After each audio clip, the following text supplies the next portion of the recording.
From a negotiating perspective, I think everyone has a voice. And, the good Lord gave us 2 ears and 1 mouth. And even though I do a lot of talking, I think what most folks will be surprised to know is I do a lot of listening. And I think that's critically important. I don't know what I don't know. And until I actually take a deep breath and allow someone to get through a thought process or to voice concerns without getting into my predisposition opinion, I'm only shortchanging both of us. I'm only wasting both of our times. I'm not so sure how that led to humility and or even if some of my close people, family and friends would agree with that being tagged to me. But I will say this: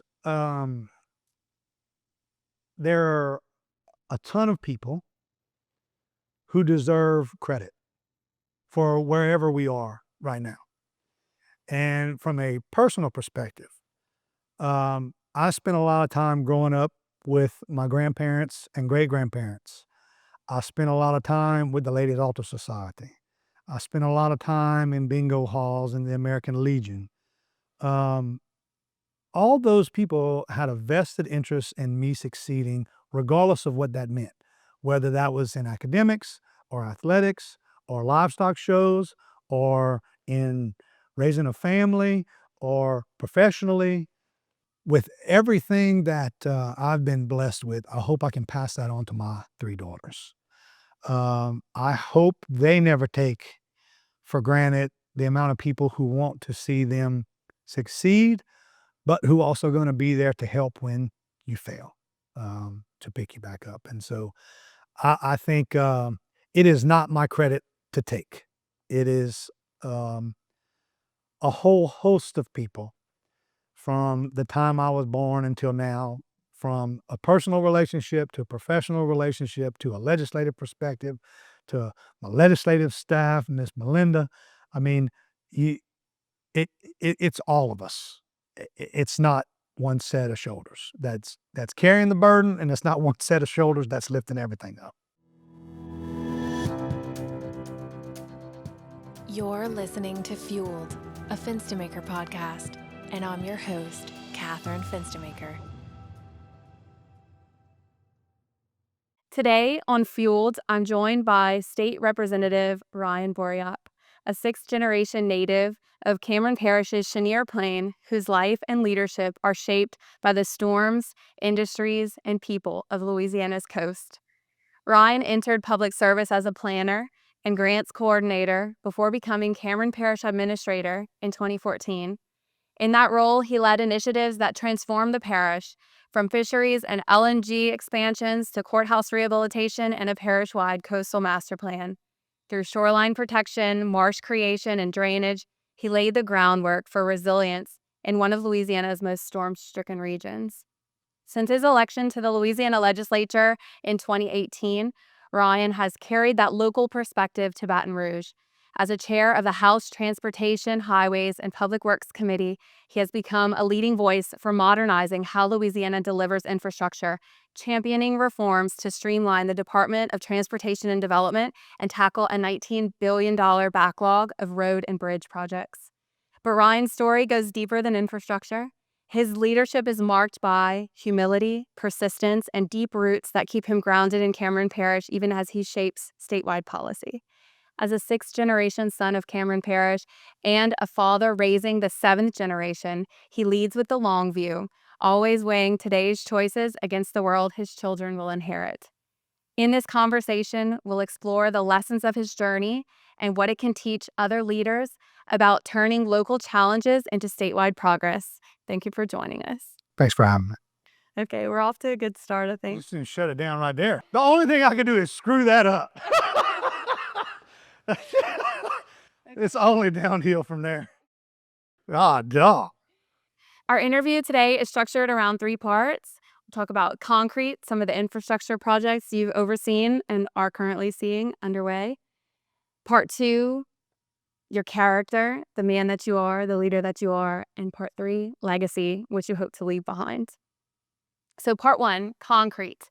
building resilience and regional growth. Let's start at the parish level.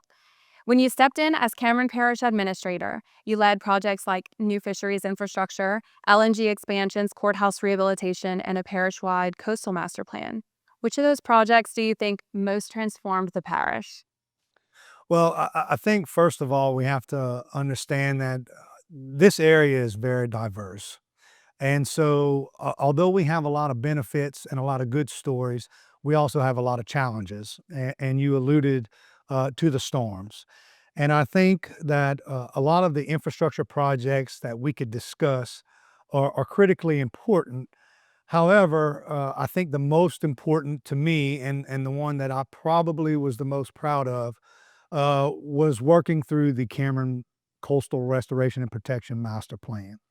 Um, Being on the Chenier Plain Coastal Protection and Restoration Authority, which included Calcasieu, Cameron, and Vermilion, gave me a regional purview of what our concerns were from a coastal protection perspective. In in our area, what we found is that at times we were forgotten about throughout the state. We were not the population center. You had the southeast portion of the state, which had New Orleans and Houma, and even Morgan City to a certain extent. We always kidded in public meetings in Abbeville when we'd have Chenier Plain meetings is that the coastal master plan doesn't stop in Morgan City. There is portions of the state west of Morgan City for us to address. So for me to work with our local stakeholders from a landowner perspective, drainage boards, elected and appointed officials, and to clearly communicate priorities from a local perspective, I think was probably one of the most important things that we accomplished as a parish and as a region. So you feel like you really gave a voice to Southwest Louisiana. I think we organized that voice in a manner that made it very hard for us to ignore.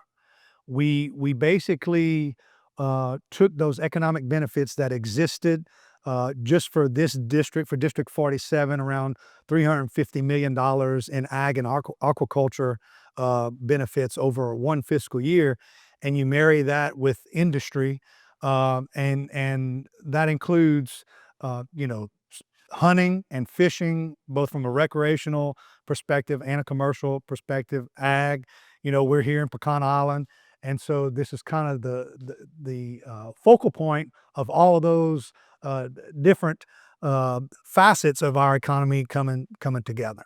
That's an interesting point you bring up, that a lot of people are paying attention to southeastern portion of Louisiana, with New Orleans being such a hub, and the Cameron Parish, really the length of the coastline on Cameron Parish is very long, isn't it? Isn't it? I mean, it's many, many miles of shoreline. We have around 70 miles of shoreline. Initially, we got caught up in some logistical issues in the terminology.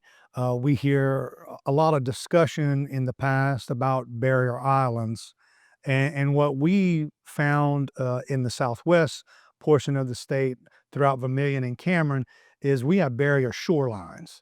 So if we don't protect the shoreline, regardless of whether you want to classify it as a barrier island or not, we're still going to suffer those consequences. So we really had to overcome uh, basically a lack of understanding of what was happening on our end. Projects that were attempted in the southeast and state leaders didn't think that we should pursue them on our end, even though our ecosystem was different. And so, even as recent as the 2017 state master plan, we didn't have rock breakwaters as an authorized expenditure. So we had to fight very diligently as a region for all three parishes to come together and explain why rock breakwaters, although couldn't work in some environments, were critically important to ours.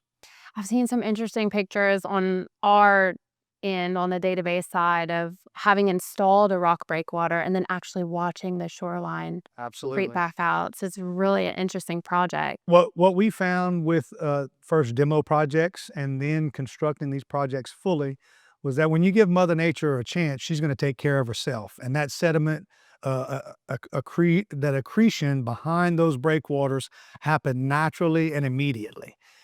So those areas have vegetated in sometimes 90 days. So very satisfied and proud of how those projects fared for our area. Very cool. LNG development has been a defining force in Cameron and Southwest Louisiana at large.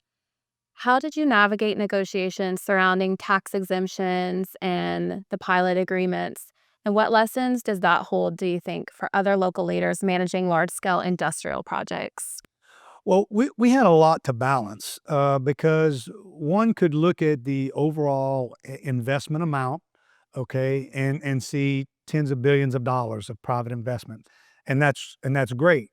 At the same time, we relied 110% on local property taxes, ad valorem taxes. There was no local sales tax levied to assist with impacts during the construction phase. But in a way, it helped us be more competitive.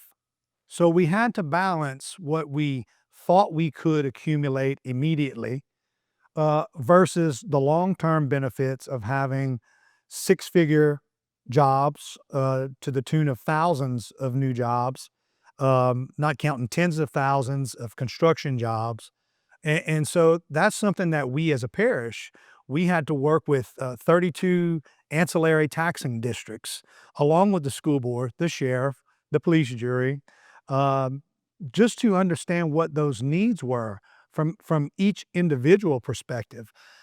In fact, whenever I was with the parish, I believe we were collecting around $30 million a year total, all taxing entities. I believe those numbers now, if you would look and see, even with some of the exemptions, it's around $78 million that's being collected, $70 to $80 million a year being collected, which is double where we were when I was actually with the parish. And so I think it was important for us. Dr. Lawrence Scott always said, sometimes it is just simple math. And if a company has an opportunity to locate, for us in Southwest Louisiana, we're competing with Southeast Louisiana, of course, but we're also competing with the Houston Ship Channel. We're also competing with Brownsville. We're also competing with Corpus Christi because of our proximity. And so sometimes those numbers did help a company make a decision to locate where we wanted the asset to be, because we were maybe a little more forward thinking to say, yes, it would be nice to have that immediate influx of tax revenue to do good things. But if we get our plan together, those tax revenues will still come. We just have to bridge the gap in the interim. So I think the most important thing was communicating immediate needs and balancing those with long-term needs, assuming we could increase the amount of investment, which I think if you take a look and see what has already been constructed and what is still pending, nearly $100 billion worth of projects. So it's just a discussion and really it was a debate that we had as a governmental family to determine the best way to move forward. Sounds like you had to consult a lot of people. And I also wonder, what's it like at that scale, dealing with that many zeros behind a number and having the weight of that decision fall on your shoulders? What's that feel like? Well, it didn't fall on one pair of shoulders, and I think that was the most impressive thing to me. Um, Typically in South Louisiana, we like to kind of fight amongst ourselves a little bit. But generally, when a quote unquote outsider comes into the picture, we will unite, okay, and present a front that you know stands again united. And so I think that the potential for that significant investment led to us really having to have difficult discussions early and making the best decision we can at the time. The available data was the available data. And so to sit down at a conference room with all parties involved, you get volunteer boards and elected officials, parish-wide officials, all to sit at the same table and make determinations to move forward in a manner where votes are 48-2 on moving forward. I took pride in not that's what the end result was, but the fact that we communicated that across the spectrum and came to somewhat of a consensus. Nice. A consensus builder. When you think about the regional economy of Southwest Louisiana, and you've touched on this, the diversity of that economy, LNG, fisheries, agriculture, the coast, how do these industries fit together? And what's the state's role in supporting their growth? First of all, the economics of it, just because it's important to say, if you look at the portion of my district in Vermilion Parish, that's over $300 million a year in agricultural related benefits. That economy is significant, not just to our region, but to this entire country.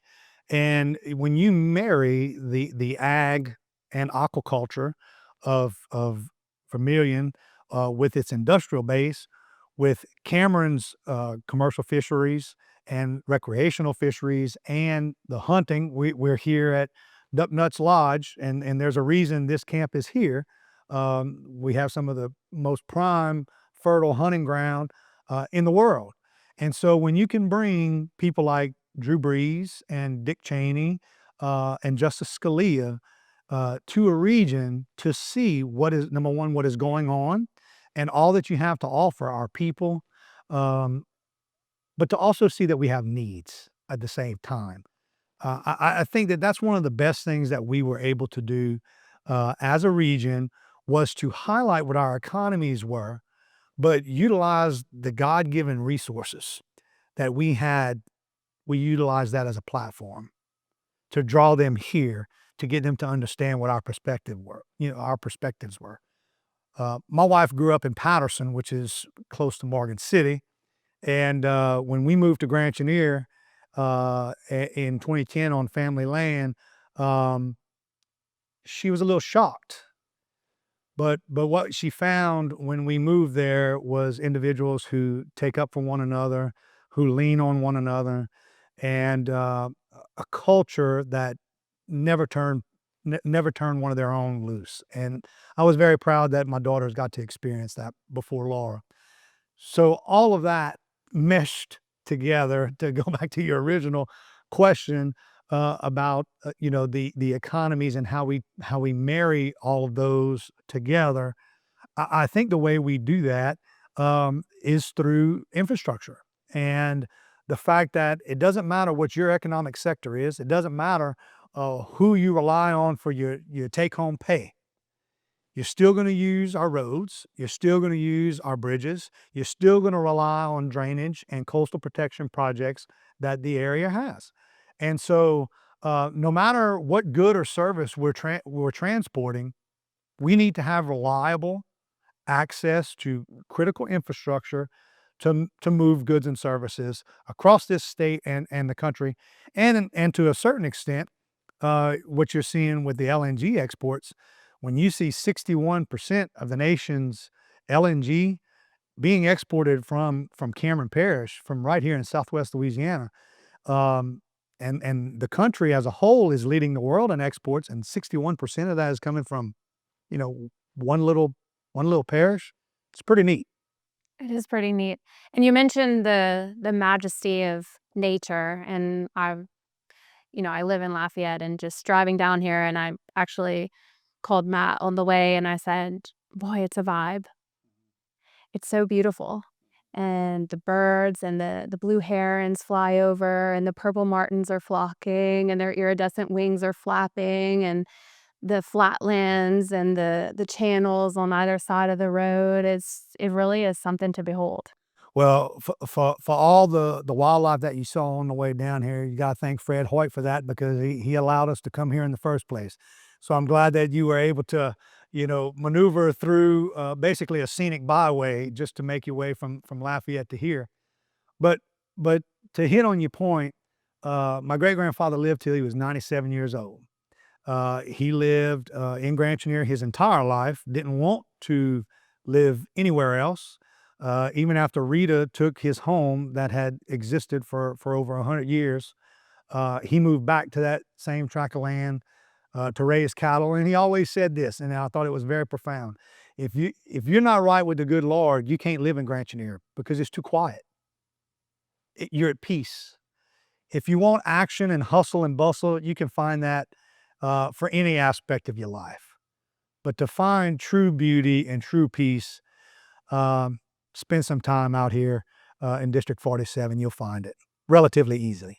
Okay, so at the same time that you were working these other angles, you emphasized coastal restoration. So we're talking about shoreline protection, marsh creation, and flood control structures.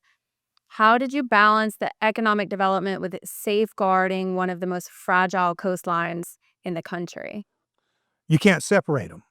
You can't separate the land from the activity upon the land, from the environmentally sensitive areas around it. It's all intertwined. Guess what? At some point, you referenced my grant management background. At some point, you have to justify a project. And at times in our area, we have no dedicated revenue stream to coastal protection. So we relied 100% on limited local dollars to leverage state and federal dollars. Well, guess what? We need rice crops. We need crawfish farm data. We need LNG export data. We need the number of jobs created at some of these locations. We need to know how many people travel to Rockefeller Refuge to Price Lake Road to go recreate. Okay, if that number is 500,000, then guess what? They need a reliable highway to get there and back home. If they want to come and experience Sportsman's Paradise, they need a reliable mode of transportation to get there and to get back home. And so they're all intertwined. We can't separate the economic investment from the land and waters in some instances in which these take place. And so I'm going to go back to a previous point of drainage projects benefit everyone. But what we do have to balance at times, you can have one tract of land that maybe has cattle grazing, so it may be utilized for hay. It also, during a period of the year, may be utilized to have a little more water on it for hunting purposes. It may be managed to pick alligator eggs at some point. And you do that in coastal Louisiana through managing of water control structures. We have individuals that understand the land, they understand hydrology.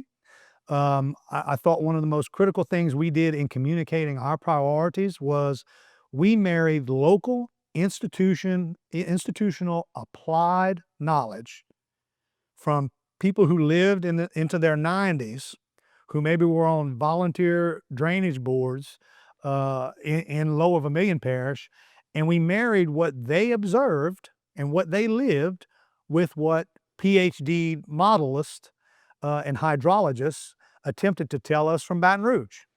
It's not that one was 100% accurate and one was 100% false. Neither had lived the other's life, and so their perspective was different. So to get them both to sit down at the same table and discuss, okay, at what point in time do we have to worry about salinities when we're trying to pump fields, ag fields? At what time do we need to perhaps drain some excess water off if there's a storm coming or if there's a rainfall event that we are aware of that is, potentially coming? What we always can address is satisfying everybody. Okay, so at times there are always winners and losers. It's no different than life. But to be able to again clearly communicate perspectives and life experiences and building that outcome that is beneficial a little bit to both. I think that's important. I love thinking about alligator eggs. Behind my brother's house, he actually has a bayou and a a sweet alligator just had a hatch of Oh, a wow. bunch, and it's just a precious thing that you don't think about all the time, Right. alligators, but it's important. Correct. Do you hunt gators? We do. Actually, it's ongoing right now. And we could talk about, a lot of people discuss duck hunting, but in recent years, we've seen quite a few sports hunters come down for the alligator harvest season. And when you look at the research that's been put into place in this region that took place at Rockefeller, and then the number of alligator farms that are in this area to manage a nearly extinct species, okay, in the 70s, to now where your brother probably doesn't live in Cow Island. I think he's a little bit north of that. And so we have gators to the point where now we have nuisance gators, nuisance hunters for the nuisance gators, because there's such a plethora of gators, because we've done a good job of managing those numbers over time, almost to the point where we need to look at possibly a winter or early spring harvest season to kind of knock down some of them numbers. Many of these initiatives required coordination between parish, state, and federal agencies. For mayors and parish presidents listening, what is the key to pulling down state dollars or aligning multiple layers of government around a single project? I think we first need to establish that foundation. We have to understand, where do we want to go. We have to get our own house in order, because what you can see in some localities is an infrastructure priority. And when you progress that infrastructure priority along to the point where funding perhaps becomes available, a lot of times you're going to have a public hearing on a project. If you haven't communicated the scope of the project, the impacts of the project, both positive and potentially negative, if you haven't communicated those clearly to your own constituency, you're setting yourself up for failure. So, number one, you have to engage your clientele, engage your constituents from a residential and business perspective. So we're all singing from the same sheet of music. Because again, you're going to have to rely on that state agency to hear your story. You have to provide that narrative and do a great job of storytelling, because you're competing against all these other entities. All these other areas want the same money that you want. And so organizing your thoughts, developing those in a thorough manner, in the form of a plan, a lot of times is helpful. And I think soft costs that are handled up front, planning costs, permitting costs, design, some limited design, will help you understand those limitations of a project, and also help you figure out which funding sources you may qualify for better. It will help guide you along your path and probably expedite the manner in which you construct a project. What percentage would you say of projects coming to fruition relies on relationships? Oh, I think 100%. No matter what metric you want to use, the relationship could be a landowner who has to reach out to a volunteer drainage board member, who has to reach out to a local governmental official in the form of a police juror or a parish councilman, who then is going to rely on staff, parish administrative staff, or municipal staff or mayor's office, who is going to then reach out to their legislative delegation, who is then going to reach out to the Division of Administration to identify any funding sources that are out there. Then you're going to rely on your federal delegation, who is then going to in turn engage federal agencies to determine if any funds are available. Those are all relationships. At every turn, if there's a fracture in any of that, that entire formation from the local level all the way to the funding source, you're not going to succeed. And so it's all about relationships. It's all about relationships from the get-go. So you got to be able to shake some hands. That's exactly right. You got to visit with folks. This year at the Capitol, you carried that same mindset into a package of bills to restructure the Department of Transportation and Development. What frustrations were you trying to solve, and what should local leaders know about how these reforms will change their experience as they attempt to deliver projects? I think what we, as a legislature, attempted to do was just hear the public. We were able to have a significant amount of leadership and support from the governor and his staff in the form of developing the Boston Consulting Group report, which identified shortcomings of the department. I can tell you that nothing identified in that report was surprising to many of the legislators or even our clientele, the residences and businesses of the state of Louisiana. And so a lot of times we like to hear that it's just money. If we had more money, it would be fine. If we had more money, it would be fine. But what we identified through that report was that we were delivering on about 20% of the projects that we claimed we were going to deliver on our own time frame as a state. And so, number one, you have to tackle that, because for me as a freshman legislator, if I had an infrastructure project that wasn't in the highway priority program, but clearly was an issue, no one could say it wasn't an issue. It was an evacuation route. It hasn't been touched in 45 years. It's in deplorable state. And I would appropriate cash to that project. It could take 3 or 4 years to get design work started on that stretch of highway. And so all we took as a legislature, and I want to say how grateful I am to the House Transportation Committee and the Senate Transportation Committee. We had monthly meetings after we got out of session in June of 24. We met every single month to get updates on where every overlay project was, every equipment acquisition was throughout the entire state.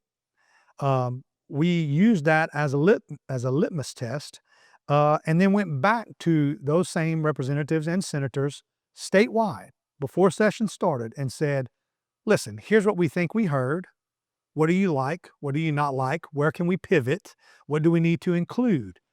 And so we had regional meetings with every member who chose to participate, and then hearings in House and Senate committees and the House and Senate floor. And what you'll find in those votes of those packages of bills, they received no nay votes. And I don't think it's because we didn't feel that we were doing too much or that we weren't doing enough. It's that it was a step in the right direction. I feel that we communicated very well as a body, but also from a constituent level on operations and maintenance issues that include grass cutting, that include spraying of ditches, routine maintenance issues that maybe perhaps we took for granted from time to time. And so to understand how we take those ongoing concerns and issues, and now that they've been identified, how do we address them? So the bills, all they attempted to do was highlight the needs of the people, provide them their platform, give them their say, to understand that this is when we're gonna take a different look at this and try a new approach and see if we have more improvements. And so I think what we've seen over the past year, that same infrastructure fund, that Louisiana Transportation Infrastructure Fund, that $260 million from the 2024 regular session, we were updated last month. 94% of those funds were expended, not just of the projects, of every dollar that was appropriated, a 94% delivery rate in that one fiscal year. So I think we are on the right track. What we need to do is go back to those relationship buildings and understand that the locals know what they need. And so at times we have to make sure that Baton Rouge will listen to us on a local level, on a local issue. Interesting. Kind of a deconsolidation of power, somewhat. Correct. Some critics speaking to the DOTD reform have raised concerns about balancing speed with safety or centralizing too much authority in the governor's office. How do you respond to those concerns?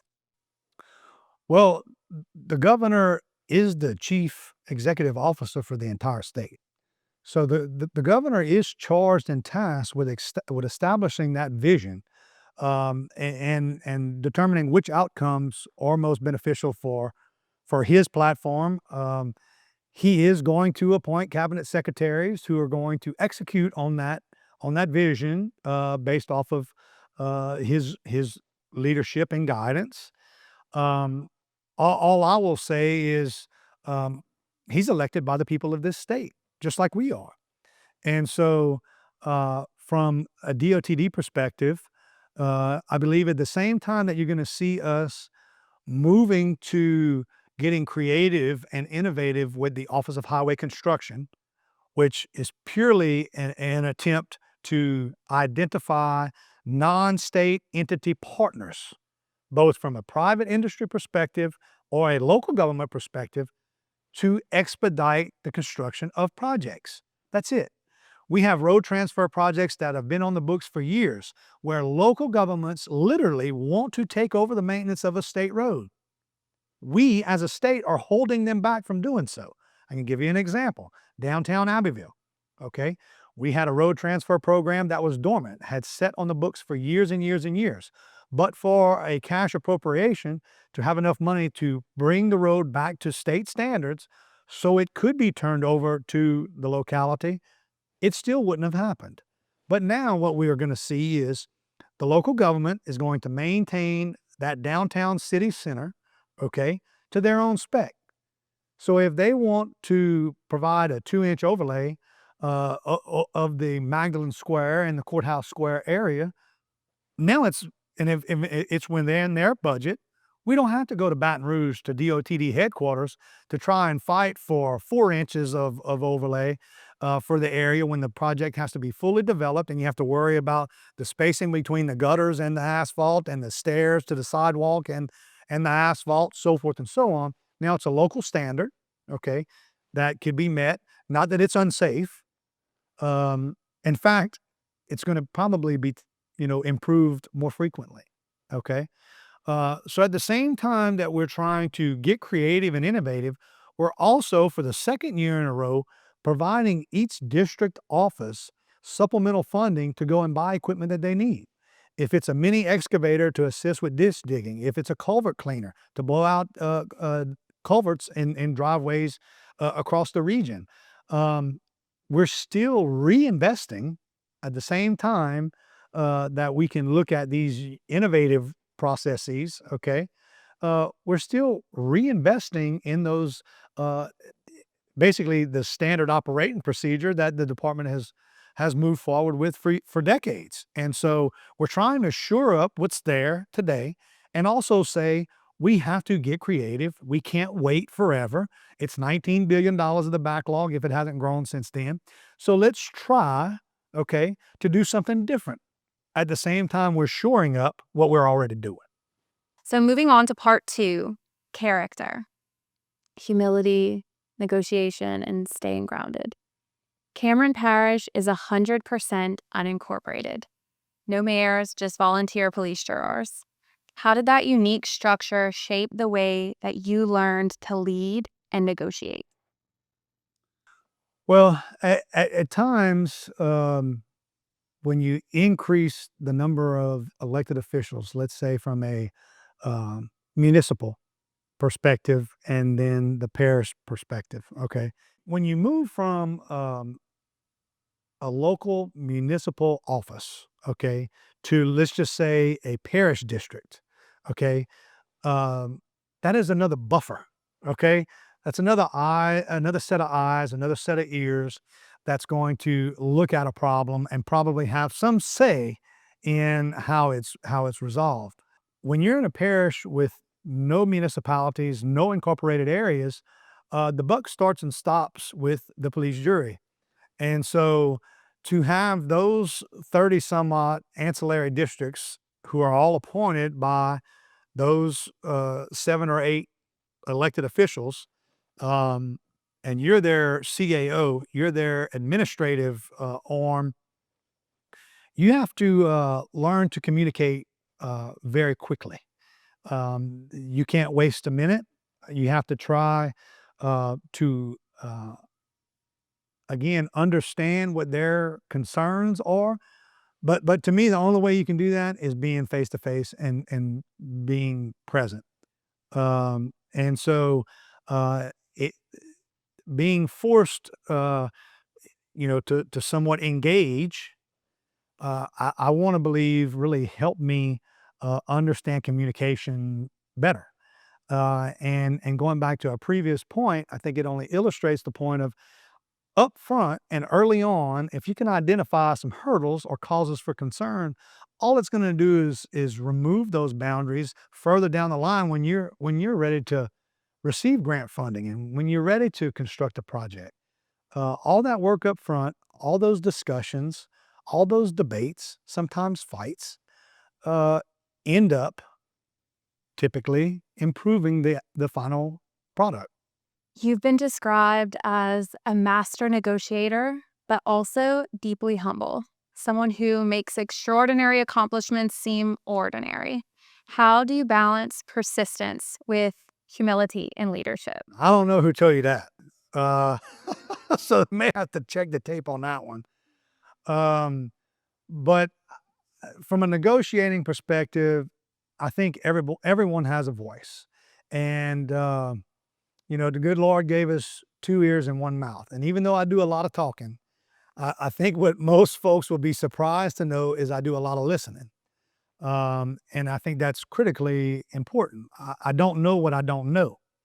And until I actually take a deep breath and allow someone to get through a thought process or to voice concerns without getting into my predisposition opinion, I'm only shortchanging both of us. I'm only wasting both of our times. I'm not so sure how that led to humility and or even if some of my close people, family and friends would agree with that being tagged to me. But I will say this: there are a ton of people who deserve credit for wherever we are right now. And from a personal perspective, I spent a lot of time growing up with my grandparents and great grandparents. I spent a lot of time with the Ladies Altar Society. I spent a lot of time in bingo halls in the American Legion. All those people had a vested interest in me succeeding, regardless of what that meant, whether that was in academics or athletics or livestock shows or in raising a family or professionally. I'm blessed that for whatever reason, a wide range of people gave a damn about me. And I will never let myself take that for granted. One of the biggest impacts I had in my entire life was my 3rd grade teacher, Mary Lou Grovenberg. I had a very good 5th grade teacher in Wendy Wiki who still holds my feet to the fire to this day. But Ms. Grovenberg was the first person who challenged me with every ounce of her being. Whenever I started college, she would write me and remind me of how many people helped me get to where I was and to not screw it up. And to know that people care and also to be intimidated by the fact that they probably call me out on it if I squandered what they helped what they helped build. She gave me a book, Golden Treasure of the Familiar, which is uh, a bunch of quotes and a bunch of speeches from philosophers down to presidents. And in the letter, in that book, she told me that she had searched for that book for quite some time and knew that's what she wanted to give me for my college graduation. And when she found it, um, she spoke in that letter about how fond she was of me and that she was that I was her favorite. Um, Unfortunately, she passed in, it probably is almost a decade now. And, uh, and I spoke at her funeral in Kaplan. And whenever I got there, I was not going to speak. Number one, she'd have been correcting my grammar as I spoke. And so I didn't want to cause any problems for her. Um, but I watched family member upon family member upon family member go up and talk about how impressive she was and how, she was adopted and she was raised by nuns and she was raised in private Catholic school. And so that helped me understand her structure, you know. Um, but they all claimed that they were her favorite. But I was the only one that went up to the mic with a letter and read in her own words that I was the favorite, which everyone just was ecstatic. I mean, they ate it up. All that to say, I'm a very fortunate man. And I hope, with everything that I've been blessed with, I hope I can pass that on to my 3 daughters.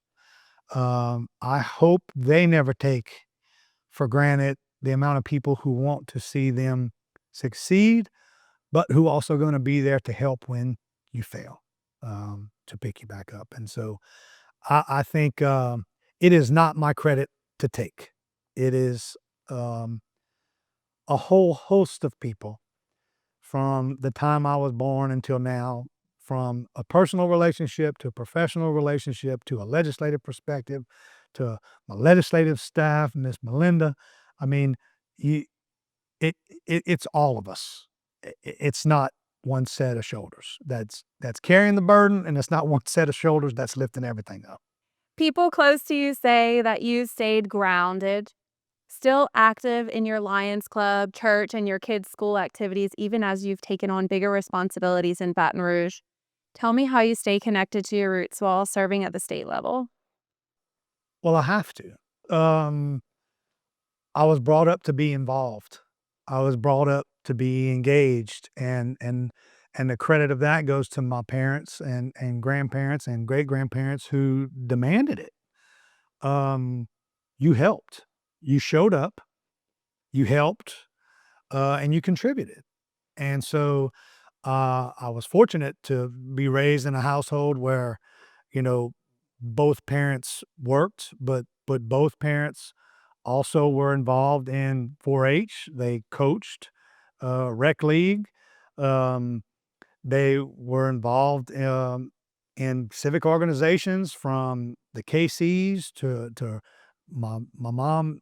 She's a lector at the church. She leads the rosary. Uh, she plays the music. She's not a musician, but she plays music for mass. Um, that's a high standard to meet.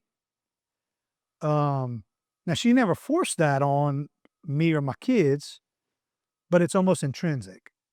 And so we come this way but once. And so if you can help folks, plenty of people help me getting student worker jobs, getting scholarships to get through school, getting professional opportunities.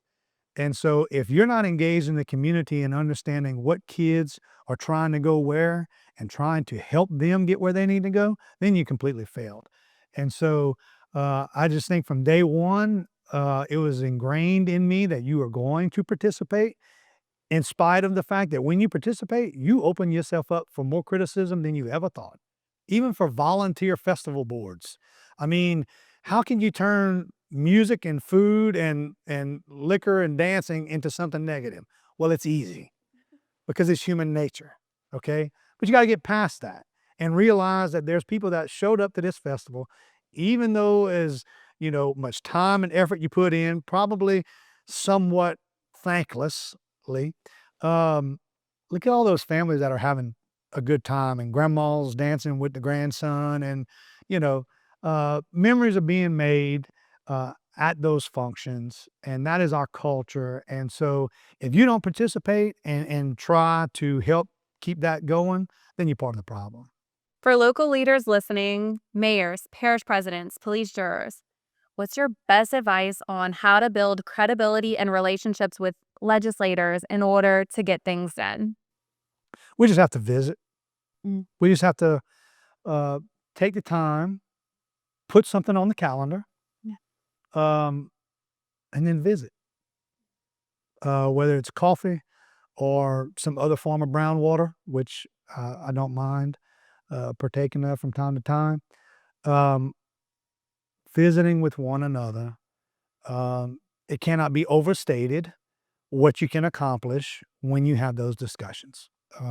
When you make yourself available, I hope if if I could accomplish anything, if I could have the best critique and the best compliment in my time as a legislator, if folks can say that I was approachable, that I listened, and that I tried to participate, the rest I know I'm going to screw up. But if you could say those three things about me, I would take that as a W. You've worked across divides: agriculture, coastal protection, industry, and transportation. And you've touched on this. Maybe you have something to add. How do you find common ground among groups that don't always see their interests as aligned? That's a loaded question. Sometimes I don't even know if we can get to that alignment.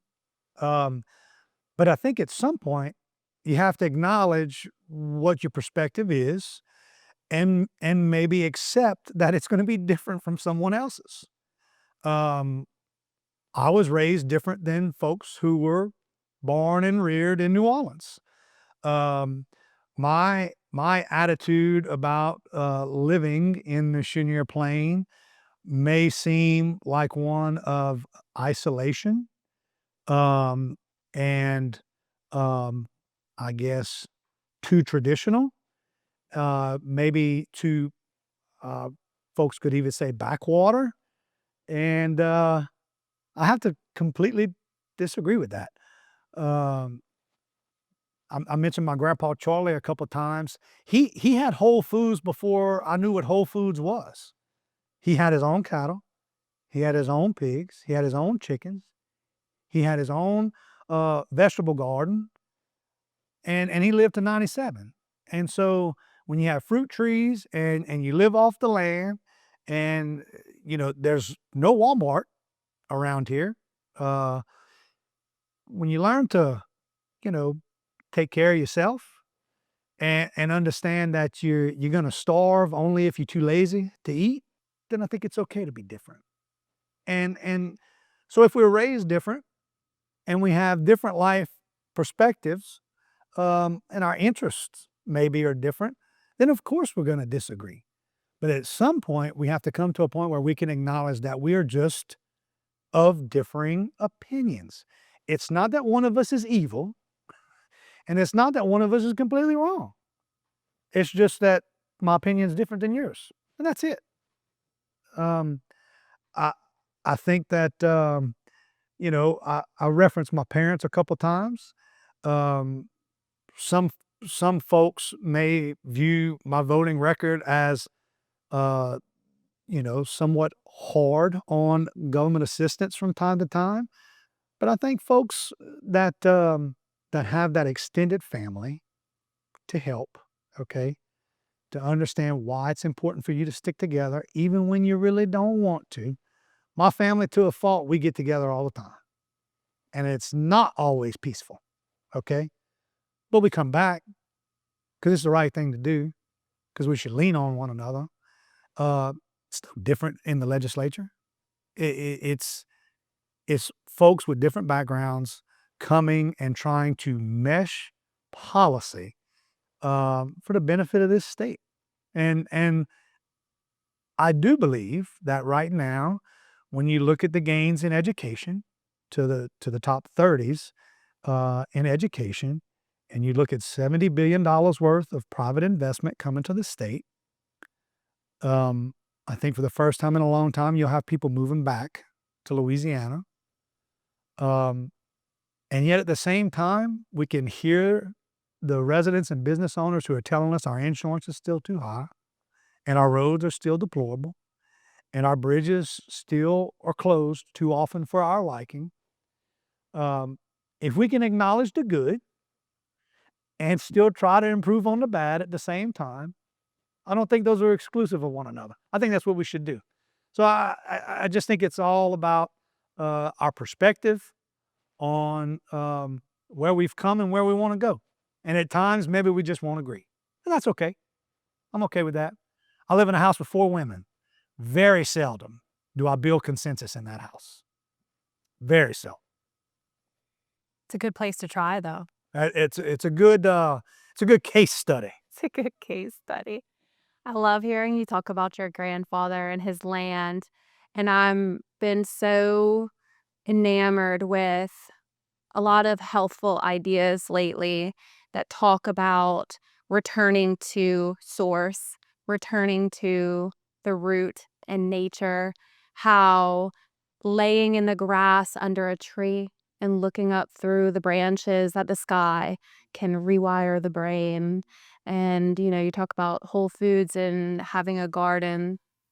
I live in a condo. I don't have an outdoor spot that I've been trying like hell to grow my green thumb and bring plants inside. And I really feel like my son kind of brought the world to life for me in a new way.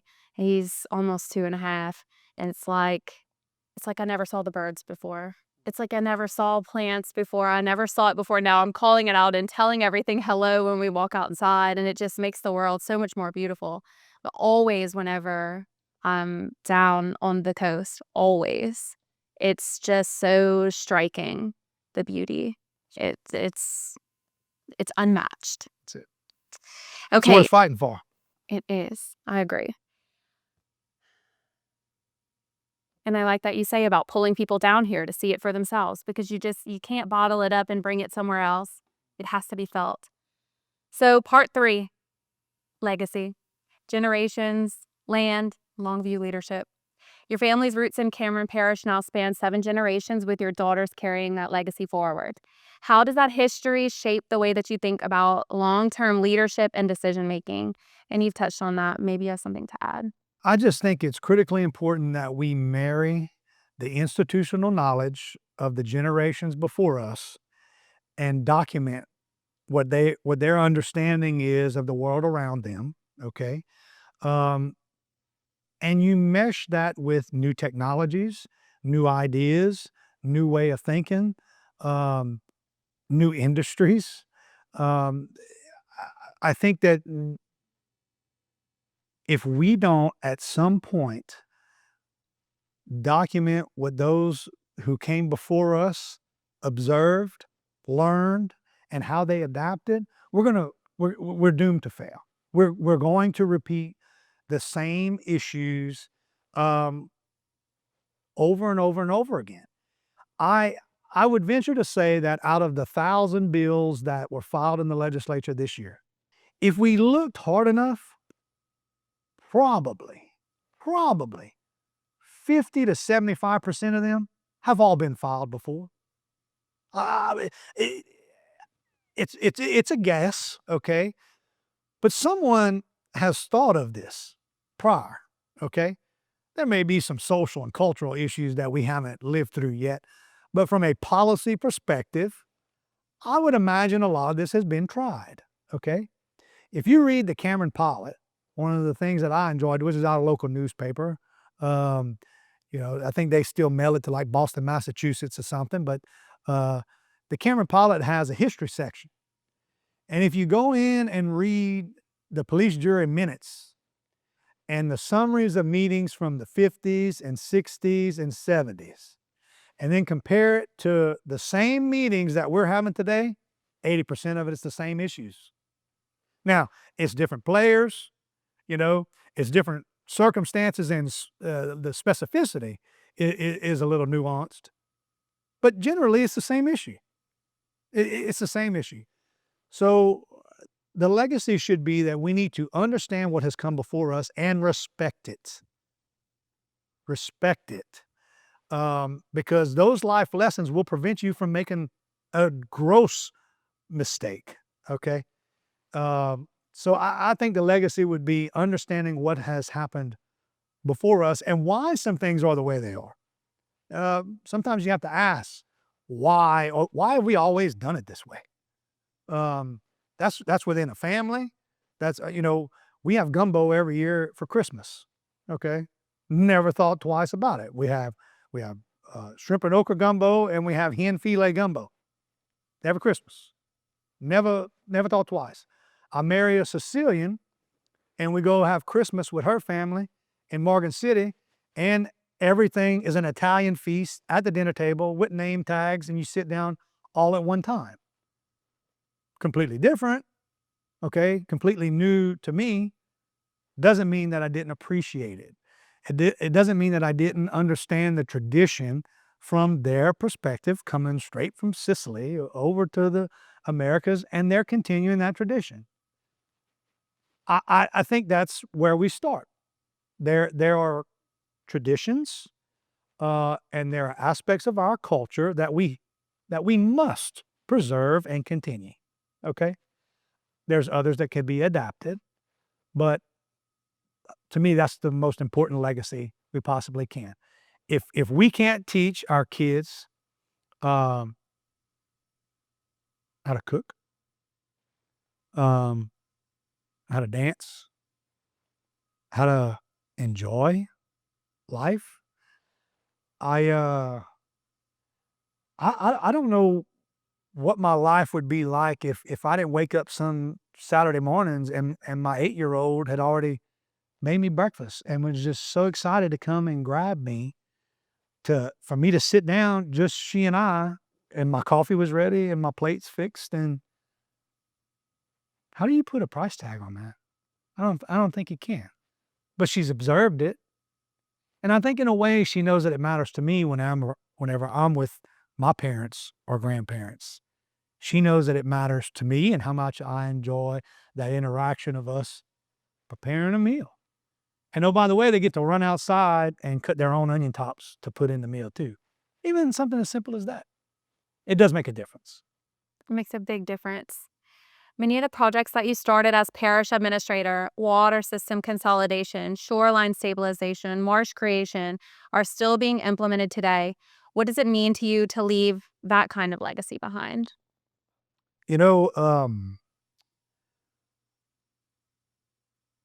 When Rita hit in 2005, it didn't seem that we would have a lot of prospects to repopulate the parish. We had regional impacts from Rita. What was important was to give folks that option.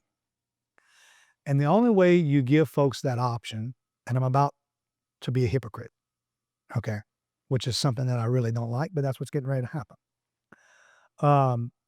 Move back to make sure that good things could happen, number one. Number two, that we were able to tell our story because we mattered, and we're not going to allow people to forget about us, okay? You're going to acknowledge that we exist. You're going to acknowledge that we're still here, that we have a role, and you should help us. Baton Rouge, D.C., okay? And then you see Laura hit. And if you drove 20 miles west of where we are right now, you're going to see demoed churches that were there for decades that are no longer there. You're going to see electricity being generated on generator power, no shore power. You're going to see insurance that's unaffordable or useless at times. In the middle of all that prosperity, in the middle of all that economics that we talked about.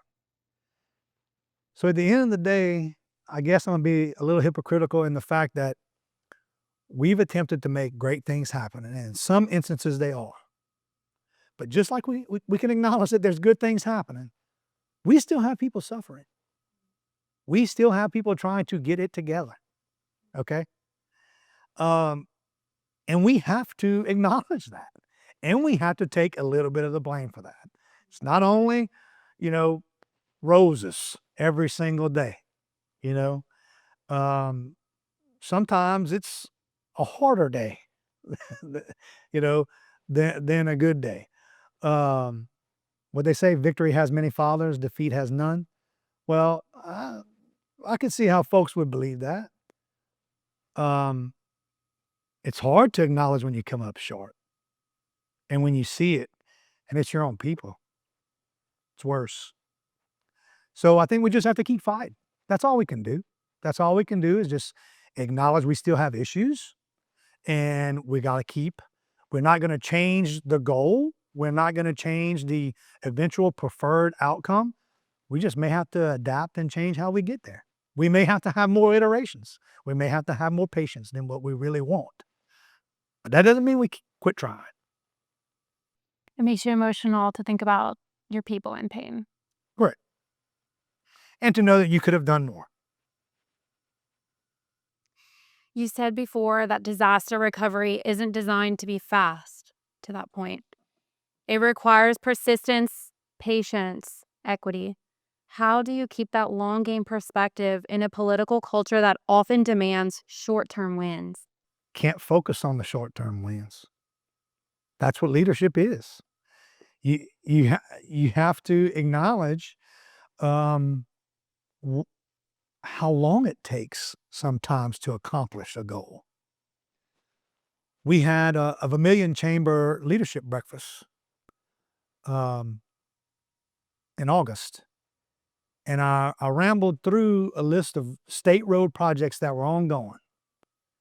Well, guess what? Those road projects started decades ago with Bob Hinskins as a rep and Jonathan Perry as a senator and a rep and Nick Gotro as a senator and Fred Hoyt as a senator and Mickey Frith as a rep. Those projects started long before me. What's difficult is to be able to know what needs to come and to implement the steps to cause that to happen and to execute on those eventual improvements because you know it's the right damn thing to do, not because you're going to get the credit for it. So if we could, it's hard. You want that instant gratification. You want to win now, okay? You don't want to build a program. You don't want to take 3 years to develop a program and to develop your players and your staff. You want to win today. Sometimes that's just not possible. And so as an elected official, you have to change your perspective and almost have to be the opposite of humble. You have to have enough confidence in yourself to know that you may not get where you want to get, period. In no matter how short or long your term is, you may not get where you want to be, even though you work your tail off to get there. You still may not get there. As long as you lay your head on that pillow that night and know that you tried, that has to be the W. The W has to be the effort that was put forth is valid and the effort that was put forth was genuine. That's the win. Maybe not the project, but you have to be more introspective than maybe you would care to be. Looking ahead 10, 20 years, what do you hope Louisiana will look like in terms of transportation infrastructure, coastal protection, regional economics? And how do you see those threads tying together in your role in getting us there? I hope our shoreline has structural protection, the whole of it, not just segments of it. Um, I hope our bridges are somewhat passable. Um, I think a lot of the changes that we're putting into place on routine and general maintenance for roads and bridges, we're going to see improvement. We're going to see improvement, and hopefully in short order. In 10 years or 20 years, I hope people look back and acknowledge what you said earlier. Some of this is common sense. And hopefully we didn't, we're not PhD'd individuals who do all this research and are, policy wonks. I mean, sometimes you look around and you observe and say, okay, here's the problem. What are all the alternatives to fix that problem? How many of these are unfeasible? I'll throw them out to the side. Okay, now we're left with 2. Which one can we accomplish? In short order? Maybe not short order? Under budget, maybe? In a timely manner? So I hope folks in 10 and 20 years can look back on the work that we have put forward and say, maybe that didn't work out the way they anticipated it to work out or the way they hoped it to work out, but it made sense to try, So let's pivot. Let's move. Let's try something different. What they tried didn't work. We're going to approach it in a different manner, and we're going to come at it a different angle. I think that a lot of the decisions we make now, though, that we make today, could potentially set us up to have more infrastructure improvements planned out in a manner where we can establish budgets, a couple of years out, which would allow for economies of scale on construction contracts. When you have, let's just take a road project, for instance. If we bid out one road project at a time, a contractor is going to rev up staff. Okay, they're going to increase staff to manage this project. But if there's no project following, then they're going to go ahead and remove a lot of those individuals and just scale back down to maybe where their beginning position was. Now, what happens if we bundle 15 roads at a time and put 15 bridges in one bid and allow folks to rev up because they know they have 15 bridges, not one this year, then wait 3 years and do another one, and then wait 2 more years and then do another one, all on the same stretch of highway. So hopefully in 20 years, folks will look back and say that some of the policy decisions that we tried to implement made sense at the time, and hopefully they were impactful. Hopefully it allowed for more adequate planning and more forethought to constructing projects. And time will tell. Time will tell. If you could give one piece of advice to every mayor and parish president in Louisiana about how to move their weight and make things happen, what would it be? I think we all take ourselves too seriously sometimes.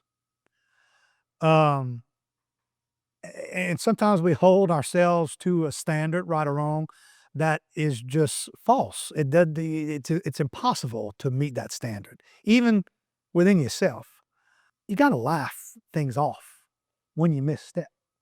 You got to be able to get past that. To be able to decompartmentalize all of the chaos around you and still remain focused on the fact that you're trying, it's very hard to do. Especially in a world where social media is what it is. The first year I was elected, I got off of all social media. So that was 2019. I've had nothing. No Twitter, no Instagram, no Snapchat, no Facebook even. Nothing. 0.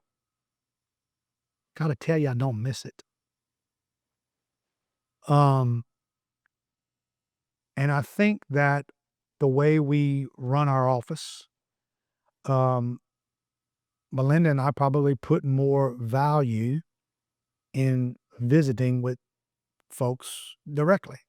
So don't rely solely on social media to get your messaging out, or to develop your message or to develop your plan. Just visit with folks. I think you visit with people, you'll understand what their concerns are. Things will start happening quicker. I have one more question. Yes, ma'am. Closing question that we ask all of our guests in the spirit of Fueled, our podcast name. What fuels you? I don't want to let my people down. I don't want to let families and friends down.